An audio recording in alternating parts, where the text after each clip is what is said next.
let's talk about Se7en.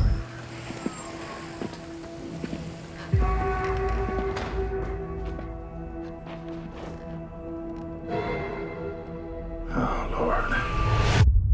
We have ourselves a homicide. If I may speak freely, this should not be his first assignment. I've worked homicide 5 years. Not here. For how long have you lived here? Too long. 911, what's your emergency?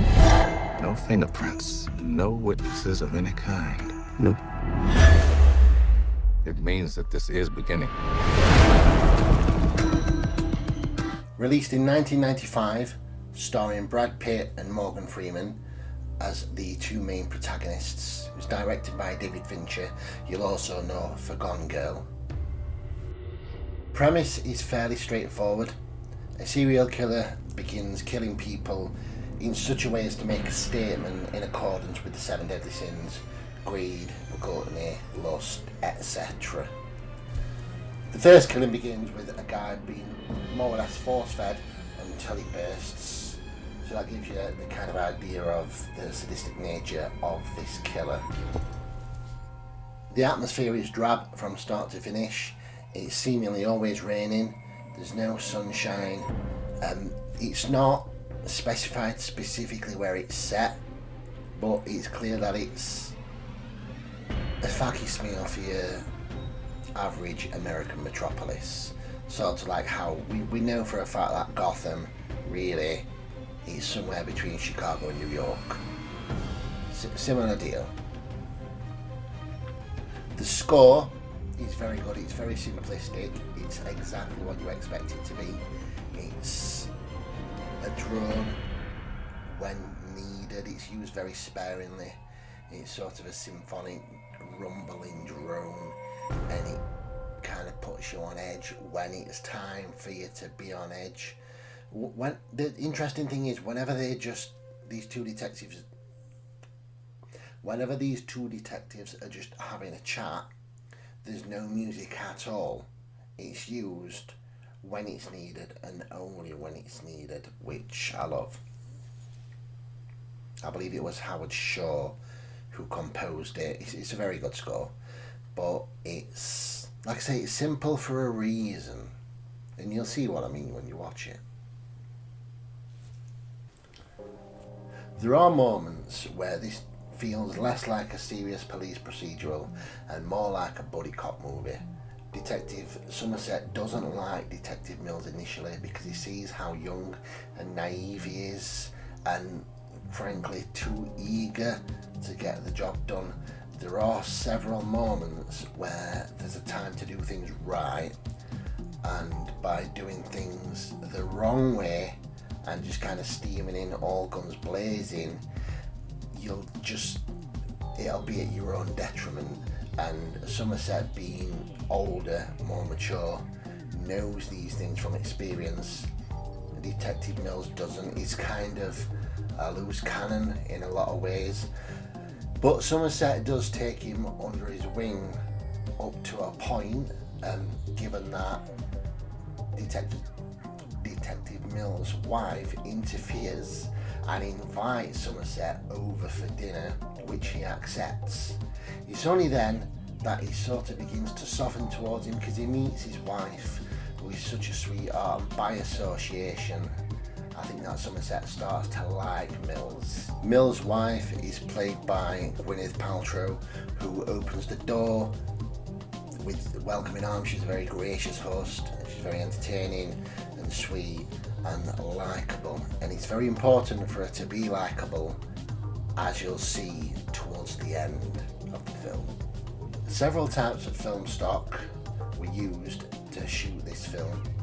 They used a process called silver retention on the 35mm film to give the film a gritty look. The darks are very dark, the brights are very bright.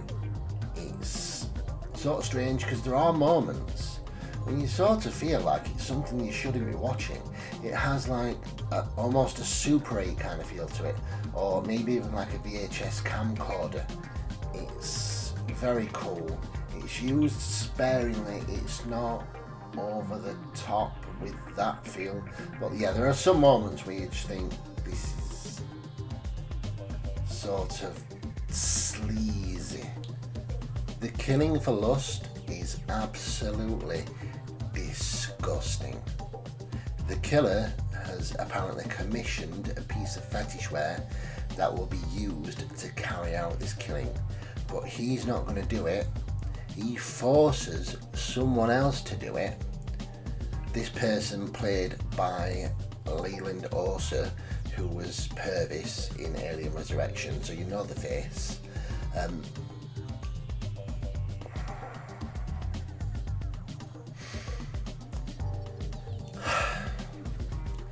You don't actually see the killing, you see the reaction to this process by the person that was forced to carry it out.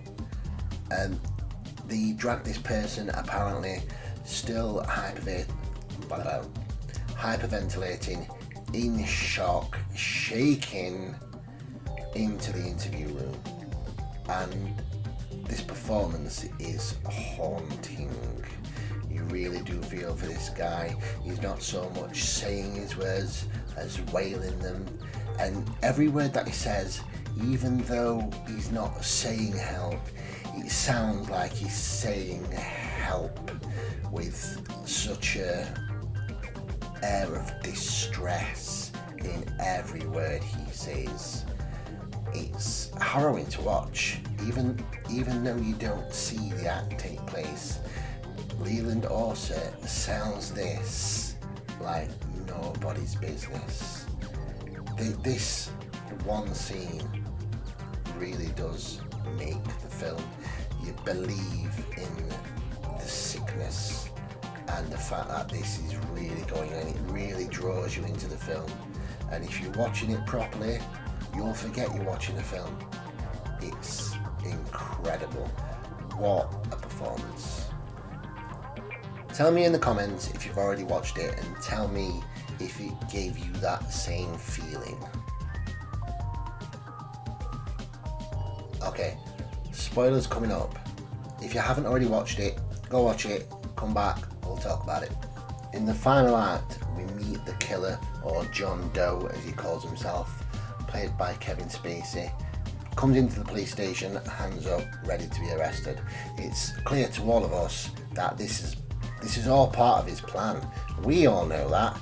Detective Somerset knows that, and I think Detective Mills knows that, but he doesn't want to face it. He's more interested in the success of the case than he is about being careful and looking after himself, frankly. Kevin Spacey is vile in this film. He is unnerving, slimy, irritating. He gets under people's skin. After some deliberation between the detectives and John Doe's lawyer, it turns out that John Doe is prepared to give the location of 2 more bodies, those being the ones for Envy and Roth. The stipulation is that it must be Detective Mills and Detective Somerset that take him to these bodies. There's then a car journey of about 5 or 10 minutes. The whole while, John Doe is having a conversation with Detective Mills. He's almost expressionless during this conversation, that being John Doe. He does have a brief outburst when he talks about the killings as if he's carrying out some sort of justice.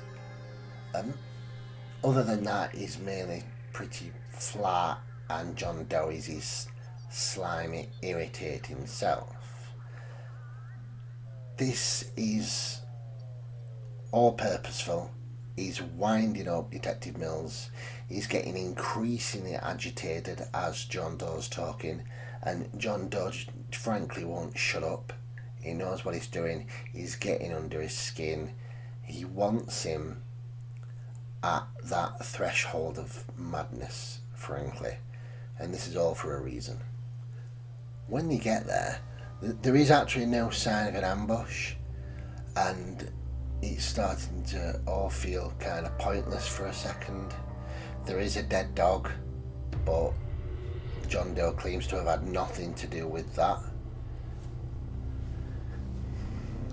What is disturbing is that an innocent courier appears with a package. He's driving towards this scene where on the ground we've got Detective Somerset, Detective Mills and John Doe all sort of stood around, and an helicopter circling. This all takes place in a field. This innocent courier obviously causes some alarm in Detective Somerset, and he kind of runs towards him, etc., and kind of deals with him as if he's part of the ambush, but he's not. He's just delivering a package, and this package is obviously suspicious. Cut back to Mills and John Doe having kind of a one-way conversation where you can clearly see that John Doe is doing everything he can to make Detective Mills angry, and he's succeeding. You can see on his face he's getting right to the end of his tether. Meanwhile, Detective Somerset considers having the bomb squad take a look at this package. Whilst this is happening,